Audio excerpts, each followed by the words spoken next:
Hey, what's going on, guys? It's Houston Sports Talk back in the video today, and today the Houston Rockets lose to the Oklahoma City Thunder 124 to 125. And as a Rockets fan, forgive me if I'm not that upset that the Houston Rockets lost this game, because I was, really proud of the way the Rockets played tonight, at least from what we saw from Alperen Sengun and the performance we saw from him tonight. I know, that everything wasn't, rainbows and sunshine from this Houston Rockets team tonight, but just seeing the way Alperen Sengun played tonight makes me very, very, very, you know, optimistic about the Houston Rockets season this year. 39 points, 11 rebounds, and 7 assists from Sengun tonight. And I think the more important thing was, and this is what we haven't seen a lot from Sengun in his career, the absolutely amazing three-point and free throw shooting of Alperen Sengun. Let's note this. He hit 5 3-pointers tonight. That is a career high. Before this was 3-pointers, was his career high. He hit 25 in tonight's game. He hit 25% of the 3-pointers he hit last year. Sengun hit 21 threes last season. Tonight he hits 5.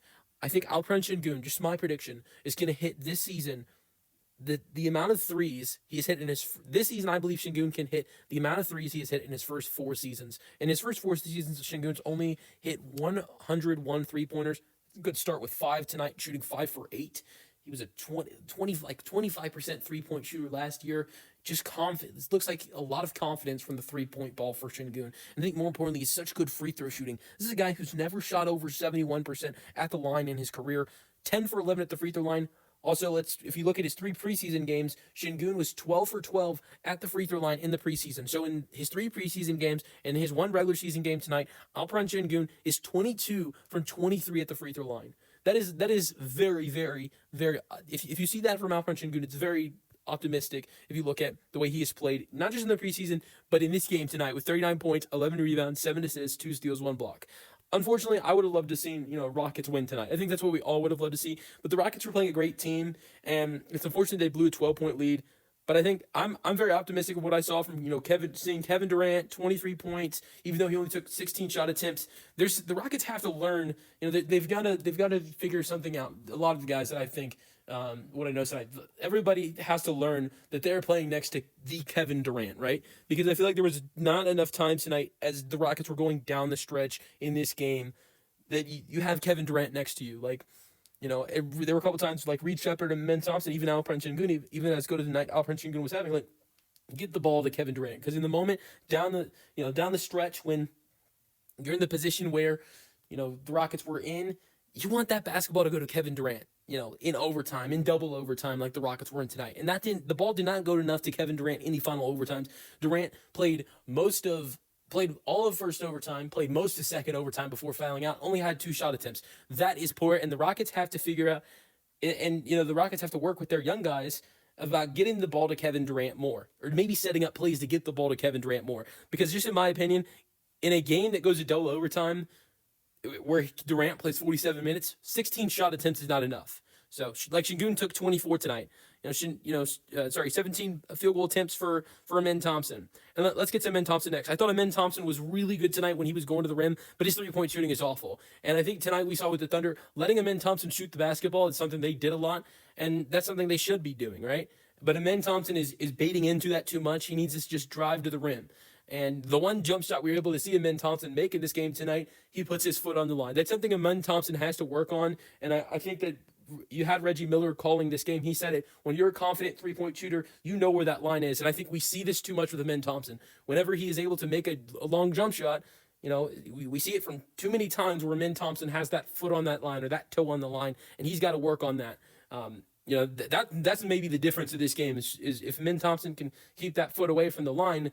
Maybe this is going to triple overtime because Amen Thompson was able to make a 3, or maybe the Rockets win in regulation because you don't have to go to overtime because Amen Thompson's able to make that 3. But but I thought he was great at going to the rim and had a lot of success there. It was just his 3-point shooting that was really bad. Amen was 8 for 10 from the floor that was not 3-point shooting. That is really good, but his 3-point shooting was really awful. But outside of Amen Thompson's 18 points, Sengun had 39, 11, and 7, as I mentioned. Durant had 23 and 9 points with 3 assists. Jabari Smith Jr. had 16 points, 5 rebounds with 0 assists, 1 steal, 2 for 6 from 3, 7 for 15 to the floor. Adams played 37 minutes, 1 for 4 from the floor, 4 points, 13 rebounds, 3 assists. He had 1 block and, sorry, no, that's Sengun with 1 block and 2 steals. Off the bench, Tari Eason, I mean, the way he looked tonight, I'm glad the Rockets didn't give him $20+ million a year like he wanted. Tari Eason was great defensively, like he always is, but 3 points, 5 rebounds, 1 for 6 from the floor, to the point where Ime Udoka wants to play Josh Okogie in overtime basketball over Tari Eason.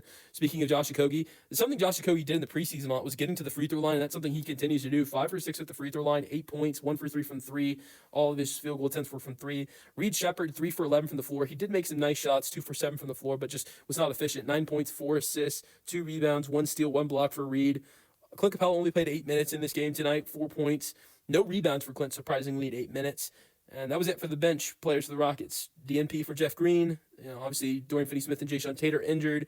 Aaron Holiday got a DNP.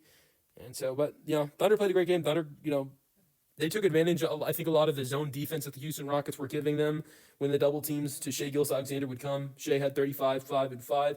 Unbelievable. He had 30 points in the third and fourth quarter and the double overtime and double overtime period. He had 5 points at halftime. So the Rockets did a great job at limiting him in the first half, but that changed quickly. Lou Dort had 6 points with 1 steal, 5 assists, 6 rebounds, 14 points for Kassan Wallace, 28 points for Chet Holmgren, 7 rebounds. He really stepped up with no Jalen Williams. I think that was the like in the first half and a little bit of the third quarter as well. The zone defense was working on Shai Gilgeous-Alexander, but I think throughout the entire game, the negative thing about the zone defense was Chet Holmgren was eating. I mean, he was killing it because of the zone defense. So, the positive is the zone defense is stopping Shai Gilgeous-Alexander, but it's just creating buckets for Chet Holmgren. 6 points and 9 rebounds for Hartenstein. Both Isaiah and Chet Holmgren fouled out in overtime. 16 points for AJ Mitchell. I mean, he's someone I've been saying he should be a really helpful part for the Thunder's bench this year. And he looked really good tonight, 3 for 6 from 3 and 16 points. Aaron Wiggins had 21 minutes, 10 points. Alex Caruso played had 30 minutes, 8 points. But this was a great game tonight. One of the best opening nights I think we've seen in a long time. Last year's opening night game was a blowout between the Celtics and the Knicks. So I think this was one hell of a game. One of the best I think I've ever seen since watching the NBA of opening night games. So you guys, let me know your thoughts on this performance of the Houston Rockets. Great win for the Thunder. Just the Rockets couldn't get it done. Blew a 12-point lead. But I'm really impressed with the performance of Alperen Sengun. And once the Houston Rockets can get a little bit more healthy, because keep in mind the Rockets are still missing Dorian Finney-Smith and Jason Tate. Amen Thompson, missed most of the first overtime period and the entire second time over period. So once they can get a little bit more healthy, I think they're going to be a good team. But you guys, let me know your thoughts on the Rockets 124-125 loss in the comment section, and peace out.